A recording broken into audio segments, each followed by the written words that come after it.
Gracias, gracias, muy buen día. Gracias por sintonizar Vida en Plenitud en la revista de Tu Espacio del Sureste. Hoy afortunadamente tenemos a otra mujer invitada, alguien a quien yo tengo mucho aprecio por ella, hay un cariño muy especial porque además la conozco desde que era una niña, prácticamente es mi amiga desde hace como 35 años, aunque ella era una niña y yo era un joven. Pero me da mucho gusto presentar a la doctora Lilia Medina González. Ella es médico cirujano y partero, egresada de la Universidad de Guadalajara. Tiene la especialidad en medicina familiar y una maestría en gestión de salud. Y hoy vamos a abordar un tema que pues es de vital importancia para todos los que ya somos adultos o estamos entrando a esa etapa, aunque, bueno, la cuestión de la salud obviamente es importante desde que nacemos hasta que morimos, pero en este caso la doctora Lilia nos va a hacer favor de hablarnos sobre cuáles son los elementos más importantes, cuáles son las situaciones que hay que tomar en consideración para promover la salud en esta etapa de la vida en plenitud de los adultos mayores. Evidentemente no se trata solamente de que sean consejos o situaciones eh, médicas para este sector. Yo insisto, hay que aprender a envejecer con dignidad, con sabiduría, con experiencia, y hay que irnos preparando. Entonces creo que no solamente los adultos mayores, sino todas las personas que están interesadas en la promoción de su salud, pues les puede interesar lo que la doctora Lilia nos va a platicar. Pues sin más preámbulo, Lili, de cariño, pues tengo esa confianza. Si nos puede empezar pues a dar un panorama amplio de lo que sería esta promoción de la salud en el adulto mayor. Buenos días, perdón. Hola, ¿qué tal? Buen día. Hola, muchas gracias, Alfonso, por este preámbulo tan agradable que acabas de hacer hacia mi persona. Me da mucho gusto en este momento estarme presentando y comunicar lo que me sucede a mí como médico. Yo soy médico de primer nivel de atención, soy un médico dentro del Instituto de Seguro Social y trabajamos básicamente lo que es la promoción de la salud. Aquí lo más importante es cómo la sociedad va creciendo el ser humano y va adquiriendo diferentes formas de salud, lo que es no nada más la salud como la ausencia de la enfermedad, sino lo que es el desarrollo personal, el desarrollo que está involucrado, lo que es en el desarrollo económico, social, una dimensión del ser vivo y su calidad de vida en la sociedad.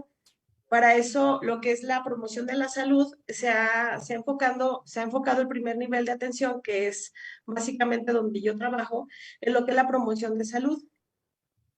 El grueso, la mayor parte de la población con la que nosotros trabajamos día a día en cuanto a los pacientes que vemos, la mayoría de la población son adultos mayores, mayores de 60 años.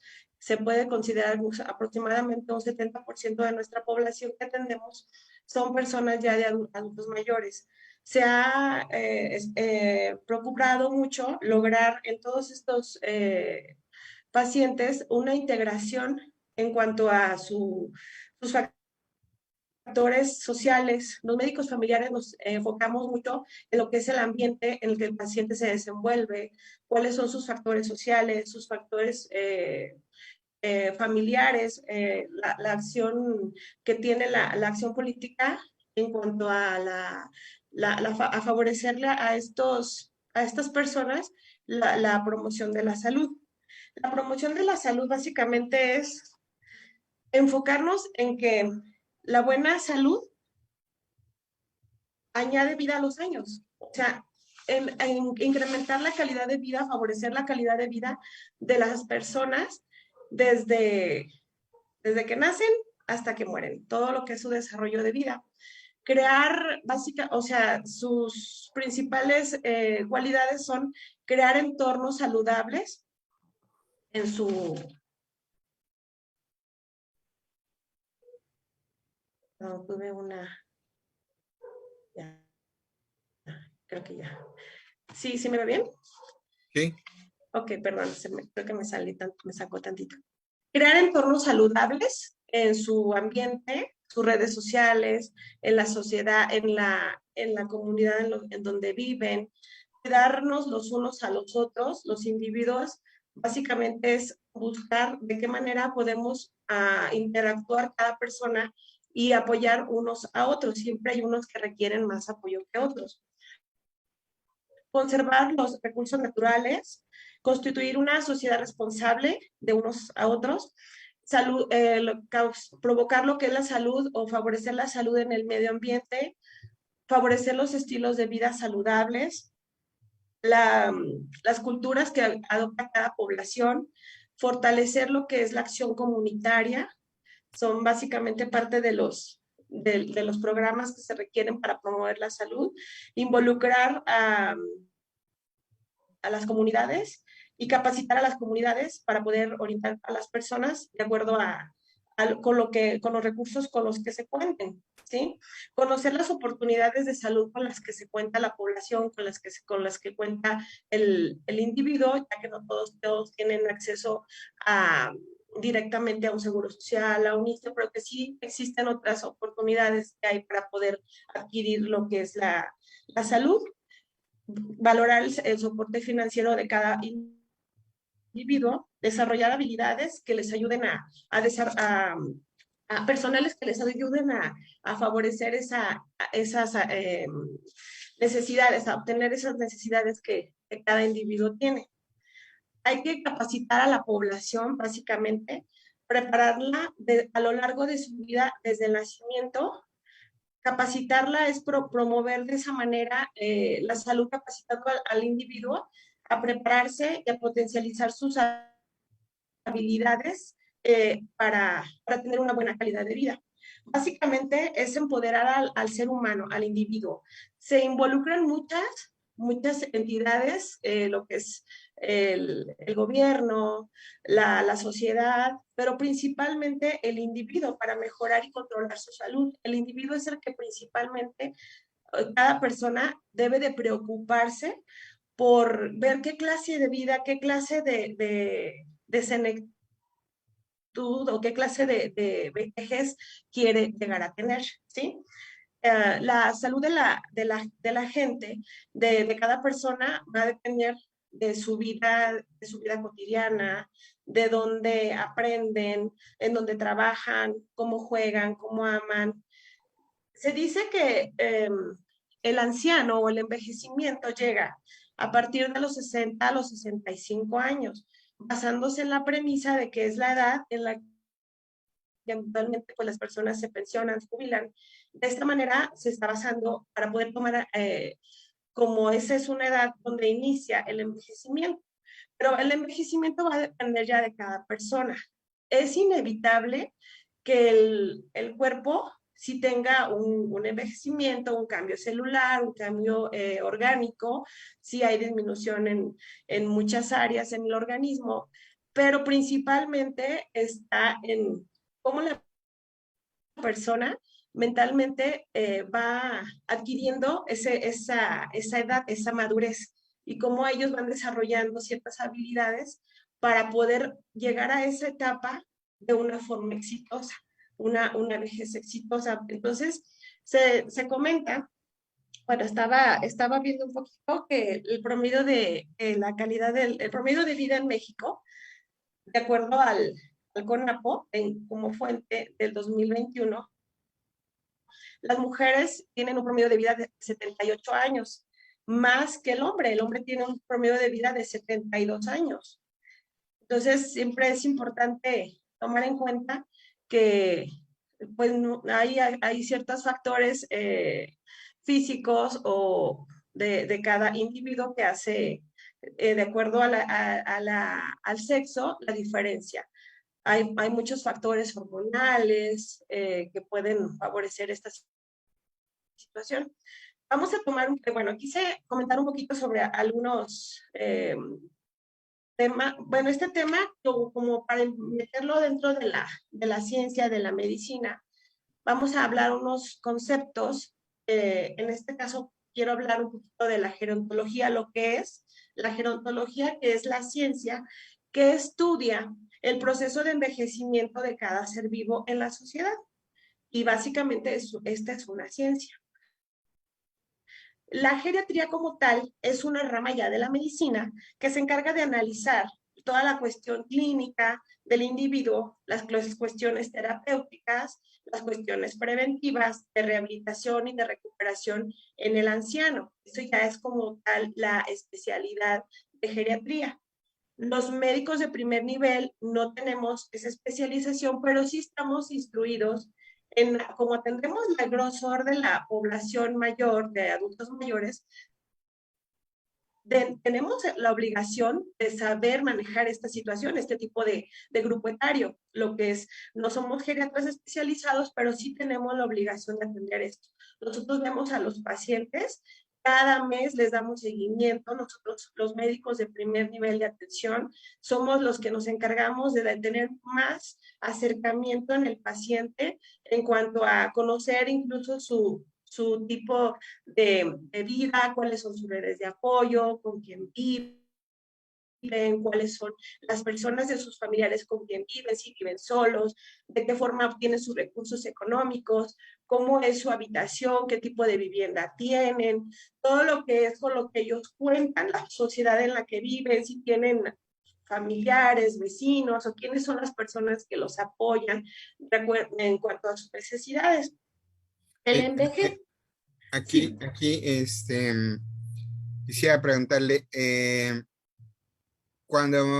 bueno, estoy entendiendo que como médicos familiares, como médicos de primer nivel, ven de manera holística al individuo, o sea, todo su entorno socioambiental, sociofamiliar, socioeconómico, etcétera, porque son factores determinantes para estas cuestiones de salud y que precisamente ahora con esta pandemia pues se han detonado muchos problemas de tipo, pues más de tipo psicológico, ¿no? Aislamiento, este, precariedad económica, mala nutrición, abandono, etcétera. Entonces, estos elementos son muy importantes pues para tener no solo salud física, sino tener una salud mental. Ahora, me llama la atención los datos que da sobre México de la esperanza de vida al nacer, pues 72 años en varones y 78 en mujeres. Ahí hay un rango muy, pues creo yo, muy amplio, no sé si sea muy amplio, pero son 6 años de diferencia. Me llama la atención porque se le critica mucho a Cuba, y bueno, se le puede criticar muchísimas cosas a Cuba, pero Cuba junto con Suecia, Finlandia, y me parece que Japón, no estoy seguro si Japón está ahí, pero son los países con mayor esperanza de vida al nacer, que anda arriba de los 85 años, entre 85 y 87. Digamos que el margen entre varones y mujeres es mucho menor, solo son 2 años, Ujú. pero además, pues estamos hablando de, respecto a los hombres, de 13 años de diferencia. Entonces, eh, en este aspecto, ¿usted cuál le consideraría que son, o sea, por qué estamos tan atrasados en este aspecto en nuestro país? ¿Por qué de repente esta diferencia? A mí se me hace una diferencia abismal, 13 años de diferencia de esperanza de vida, digo, y no pensemos en Haití o en un país africano donde la esperanza de vida a veces no llega ni a los 60 años, ¿no? Este, ¿Cuáles serían para usted los elementos más importantes a reforzar? Bueno, perdón, usted quería mencionar otras cosas, pero más adelante, si me pudiera un poco responder, ¿cuáles serían estos factores que usted vería como importantes para cubrir en todas estas instituciones que influyen en la salud del adulto mayor? Ujú. O sea, Sí, gobierno, familia, individuos, etcétera. Perdón, adelante. Sí, sí, está bien, sí, Alfonso. Mira, yo creo principalmente, precisamente la falta de promoción de la salud, la falta de involucrar todos los sistemas, incluyendo el gobierno, el sector salud, la información y la educación a la población.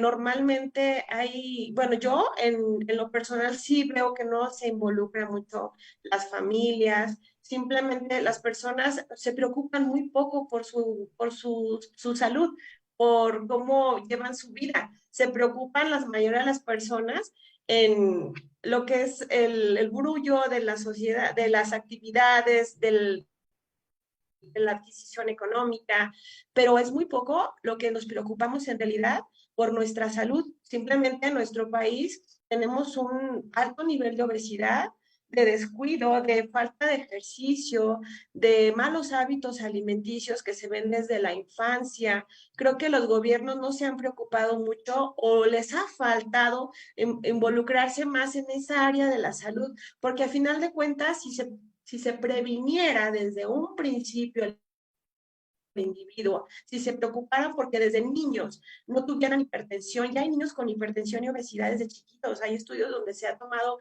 la presión arterial en niños, en donde se les ha dado sal, a los que no se les ha dado sal y se ha encontrado una gran diferencia, o sea, ya hay niños que desde chiquitos son hipertensos, entonces llegan a una edad media entre los 30, 40 años, en donde ya son hipertensos.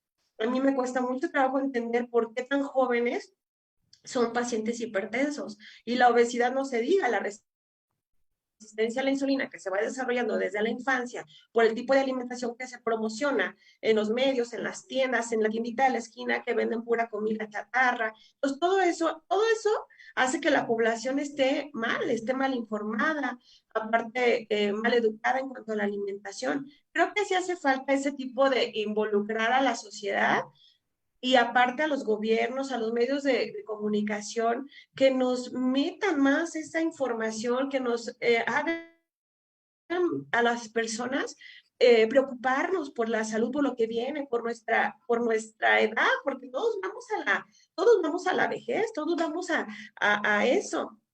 Se recomienda que a partir de los 30 años ya hay que preocuparnos por qué clase de vejez queremos tener.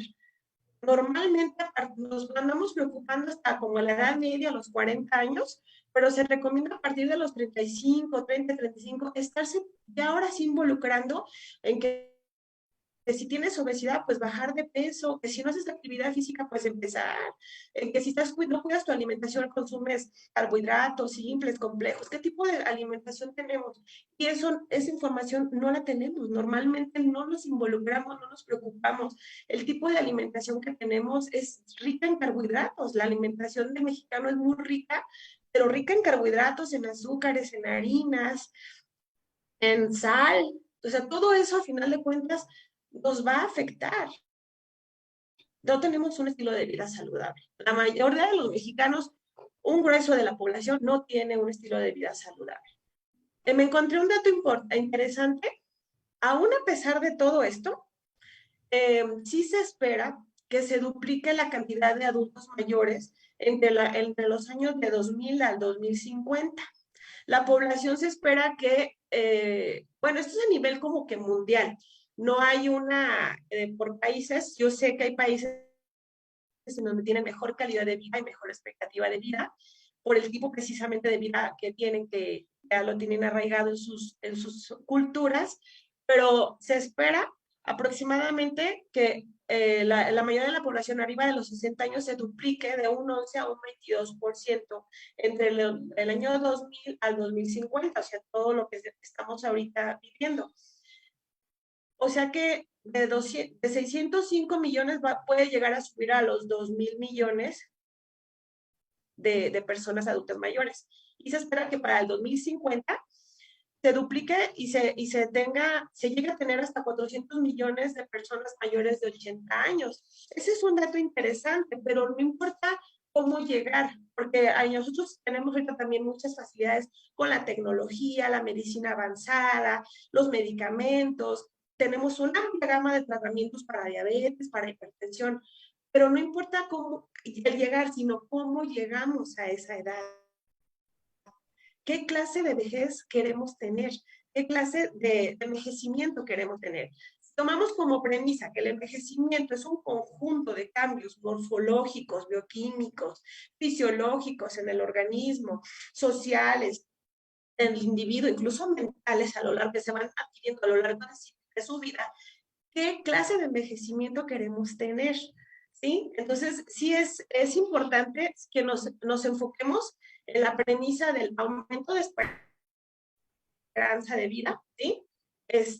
También lo que comentaba de los factores ambientales que han variado mucho de acuerdo a cada país, ¿sí? Hay países que tienen mejor posibilidad de tener una mejor calidad de vida o de acuerdo a sus factores ambientales, luego los ligados a la cultura, al comportamiento social, económico de cada país. Hay países que sí se preocupan por sus ancianos o por sus jóvenes o por cómo van a llegar o qué clase de vida. Nosotros, la verdad, creo que ahí sí nos hace falta todavía preocuparse más. Sí tenemos servicios de salud, sí contamos con servicios y accesibilidad de toda la gente al servicio de salud, pero lamentablemente no hay mucha información. Entonces aquí la cosa es dar calidad, no cantidad, ¿sí? O sea, ¿cuántos vamos a hacer, pero con qué calidad vamos a llegar? ¿Sí? Me interesa mucho que nos quede claro los tipos de ancianos que hay. Por ejemplo, lo que es el anciano sano, porque sí hay ancianos sanos, hay ancianos frágiles, hay ancianos enfermos y hay ancianos de riesgo, de lo que es la fragilidad de riesgo en un anciano, el anciano geriátrico, y ya dependiendo de eso, sí puede existir la diferencia entre un tipo de anciano y otro. Entonces, aquí la cosa no es en cuál queremos estar, en cuál tipo de anciano queremos estar.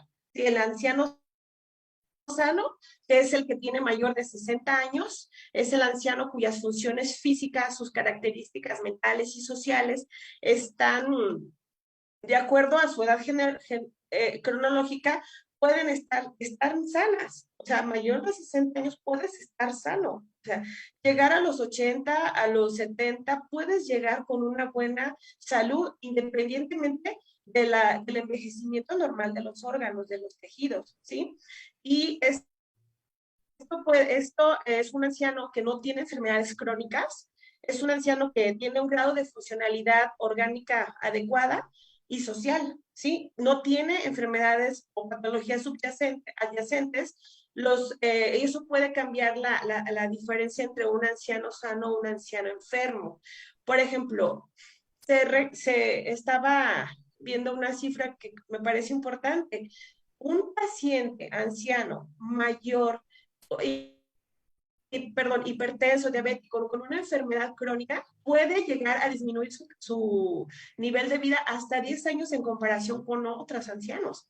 O sea, entonces, si tú tienes una enfermedad eh, crónica, ya eso puede estar disminuyendo tu nivel de vida que esperas o los años que esperas vivir más, ¿sí? O sea, tu funcionalidad orgánica y el tiempo que vayas a vivir, ¿verdad? Entonces sí es importante tomar en cuenta estos datos porque los pacientes pueden ser hipertensos, pueden ser diabéticos, pero controlarse, ¿sí? O sea, hacer importancia en el control de sus padecimientos. Ok, ya tienes la enfermedad, pues a controlarla de una forma bien ahora sí que como religión, cuidar si eres diabético, pues la alimentación adecuada.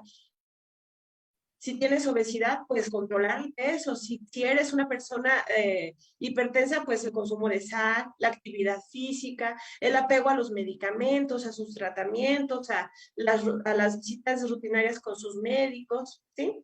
Entonces sí es importante que las personas se hagan conscientes. Es concientizar a la sociedad, al individuo, que no depende su salud de los demás, sino de él mismo.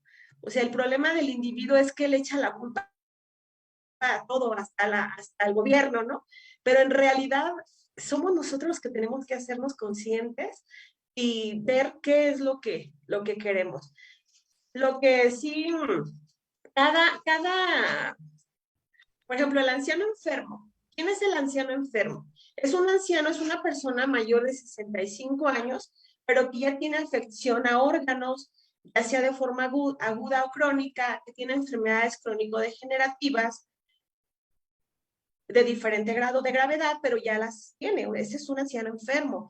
Y habitualmente puede ser invariable al factor de riesgo, o si es anciano mayor o no tan mayor. O sea, aquí la situación es que ya tiene una enfermedad de fondo, ¿sí?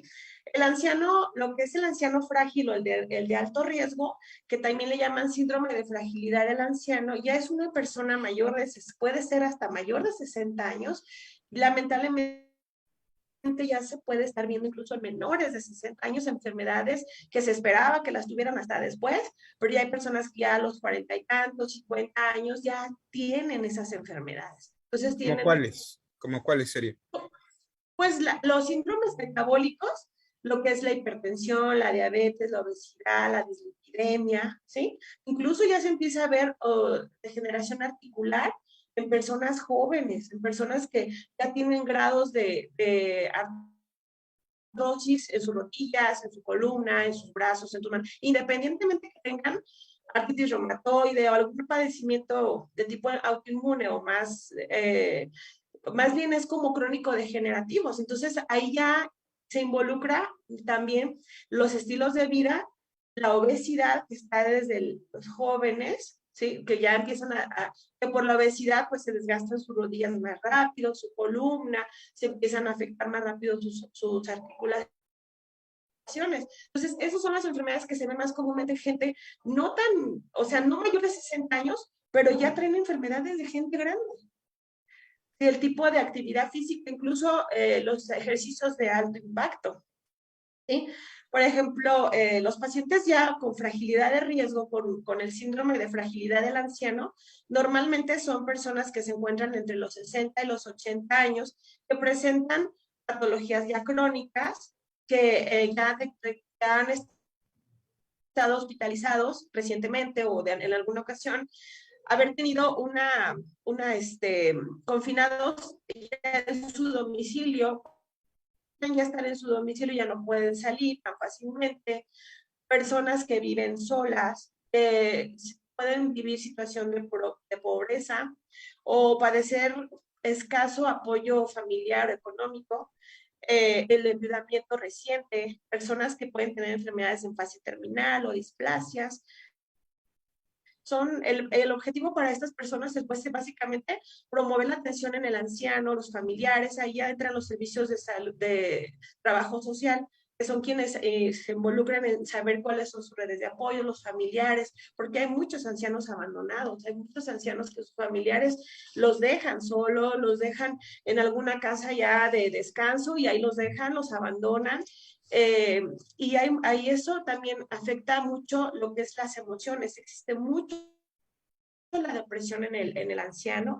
Como lo comentabas ahorita con la situación de la pandemia, sí se vino a ver todavía más agravada la situación. Mucha gente está confinada en su domicilio para evitar el salir, etcétera, pero son personas abandonadas, son personas que, que tienen el síndrome del abandono en el anciano, depresiones, se quieren morir, se dejan morir, se descuidan, ¿sí?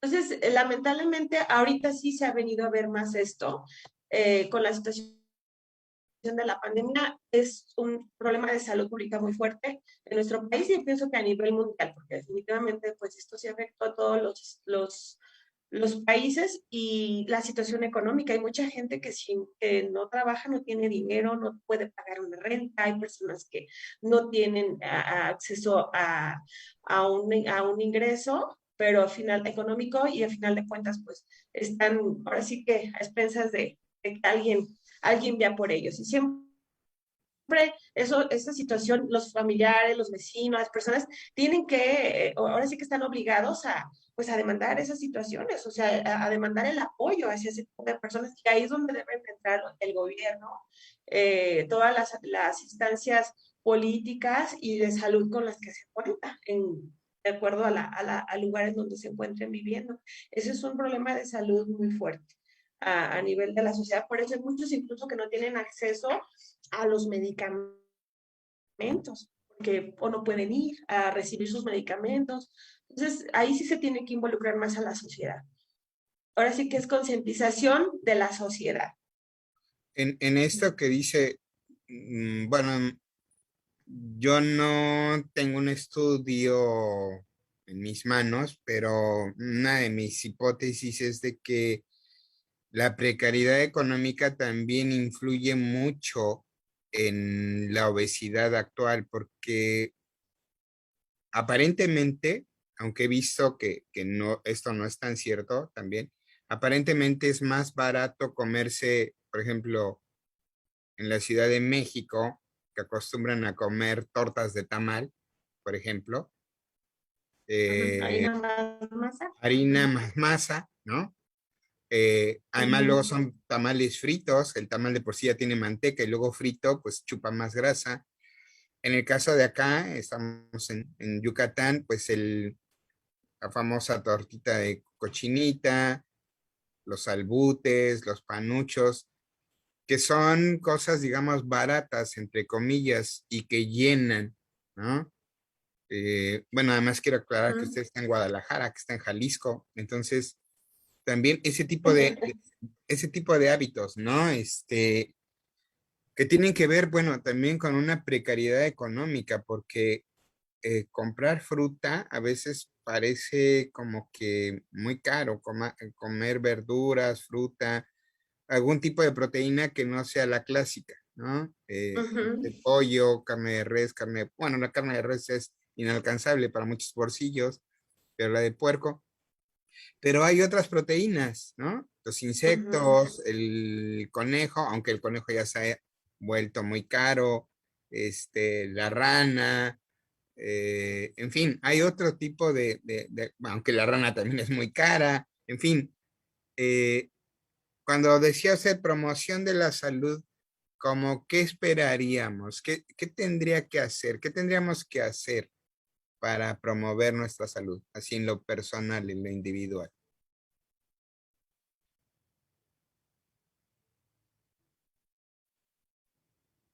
¿Sí me escuchó?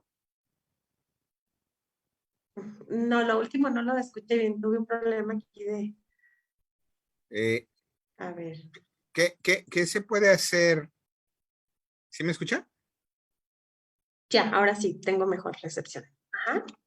Este, esa de promoción de la salud, ¿qué implicaría? ¿Qué es exactamente la promoción de la salud? ¿Cuáles serían estos tips, digamos, en lo individual? ¿Cuáles serían las sugerencias, las recomendaciones en lo Ok, individual? bien. Mejorar los estilos de vida saludables, incrementar la actividad física de las personas en la actividad que puedan realizar, ¿sí? Evitar el estrés tanto en las actividades diarias como el estrés oxidativo, el estrés en las células, que lo genera mucho la liberación de algunas sustancias en nuestro organismo que se aumentan cuando estamos bajo tensión, que no dormimos bien, que no consumimos los alimentos, los 5 grupos de alimentos en las cantidades que se recomiendan.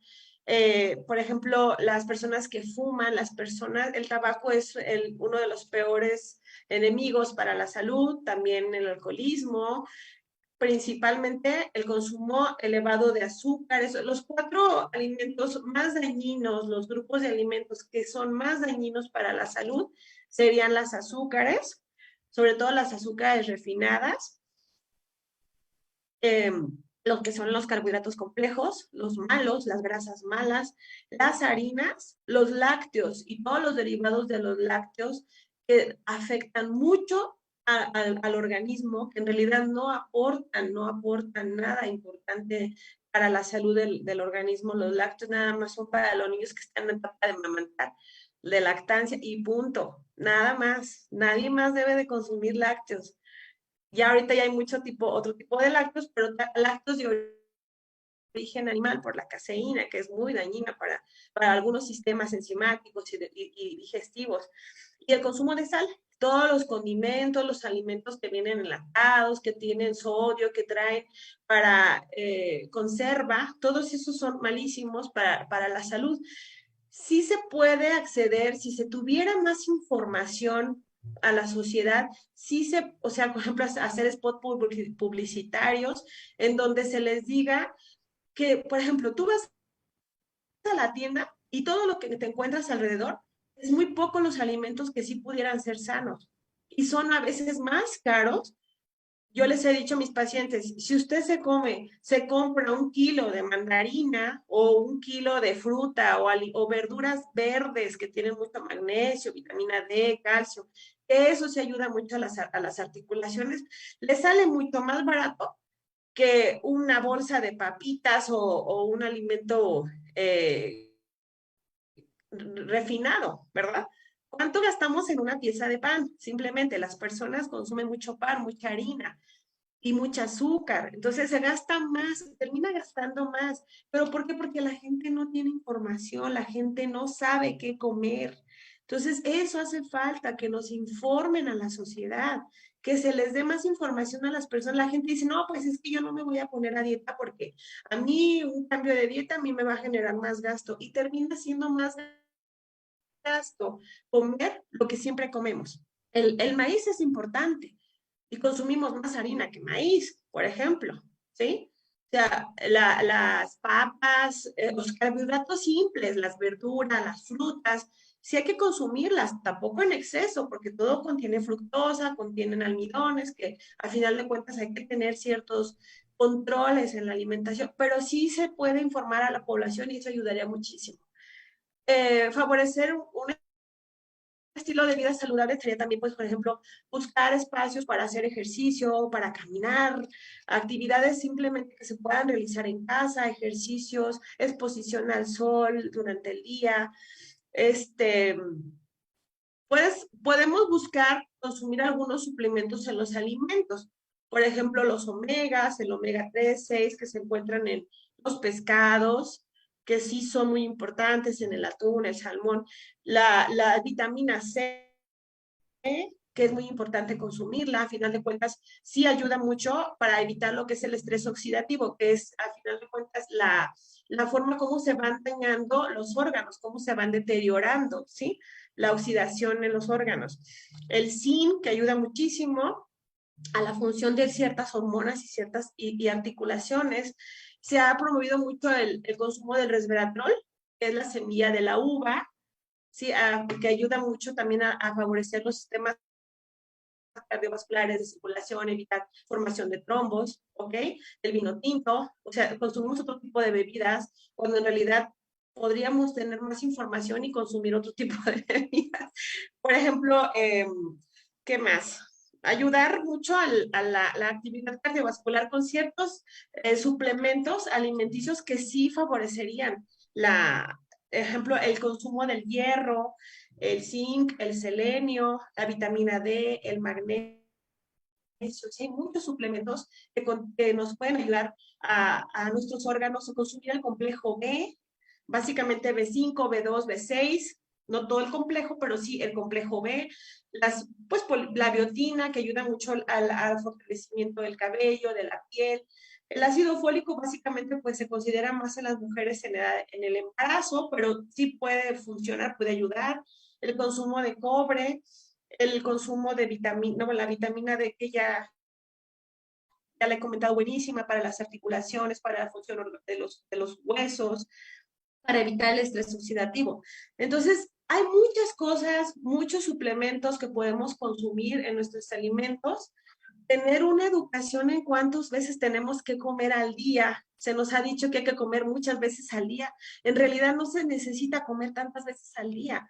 Podemos autoconsumir nuestra energía y eso ayudaría muchísimo a controlar el sobrepeso en la sociedad. Entonces, bueno, es que, ay, ay, perdón, me sacó.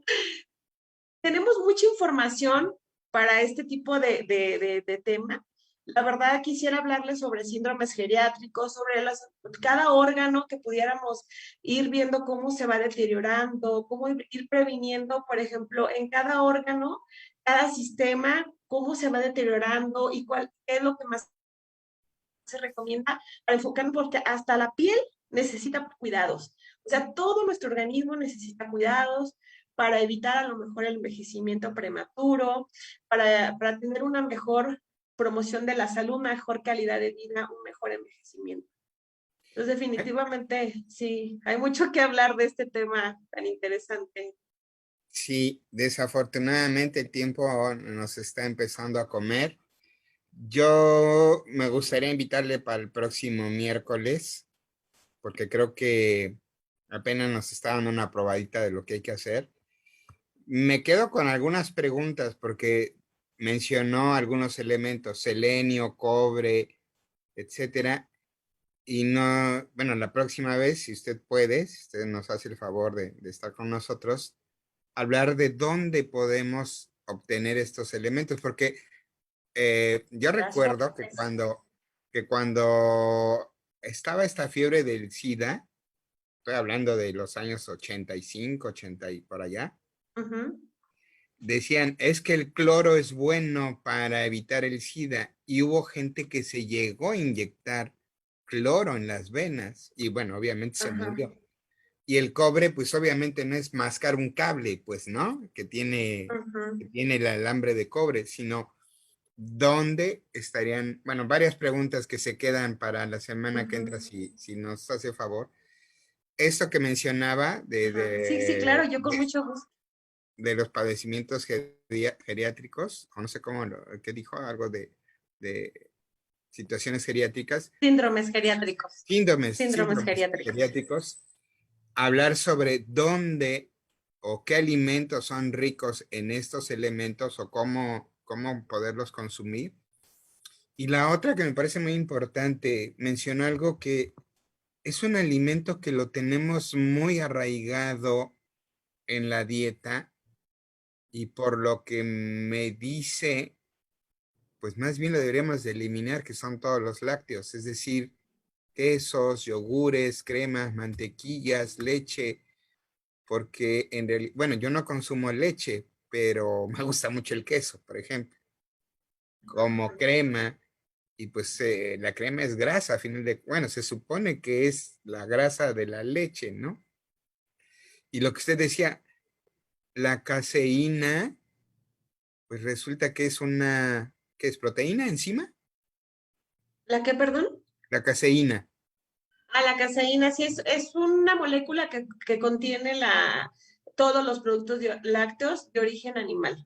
Ujú. Y, Entonces, ca- y la caseína causa muchas alteraciones digestivas. Mucha gente dice es que se me distiende mucho el estómago, no puedo tener una buena digestión, tengo estreñimiento, tengo problemas de que a veces tengo diarreas, periodos intermitentes de diarrea y estreñimiento, y tiene todo que ver con la alimentación. Y si se consume caseína, pues ahí está uno de los principales causales. Nosotros los médicos quisiéramos quitarles eso y les damos omeprazol y medicamentos para favorecer la digestión y acelerar el tránsito intestinal, pero a final de cuentas no está en el medicamento, o sea, está en lo que estamos comiendo, en lo que nuestras personas mayores están comiendo que ya no pueden digerir. Es uno de los principales problemas de atención en salud, de los motivos de atención en consulta. Los pacientes que nos buscan y estamos en consulta y es de lo primero que se quejan. Es uno de los principales quejas que tenemos de los pacientes. pues doctora Lilia Medina, le agradezco mucho. Uh -huh. Invita el próximo miércoles a que sigamos con esta plática. Lo desafortunado es que luego el tiempo es muy corto para, pues, para tantas información y tantas cosas importantes que Sí, ustedes claro. comparten, pero pues la idea es seguir con esto, ¿no? Hábitos alimenticios, hábitos de higiene mental, ¿no? Ese es Eh, otro tema muy interesante, así es, la higiene entonces, mental. todas estas cosas, pues ojalá y pueda estar el próximo miércoles con nosotros para hablar de esto y más. ¿Te parece bien? Claro que sí, me encantaría. Muchísimas gracias. Pues un saludo hasta Guadalajara, porque se me olvidó eso decir que usted desde Guadalajara nos hace favor de conectarse y de y pues de darnos esta información. Le agradezco mucho y Muchísimas gracias. Un saludo para allá, un abrazo. gracias, gracias. Muchas gracias a todos ustedes. Nos vemos el próximo miércoles, si Dios lo permite. Hasta pronto.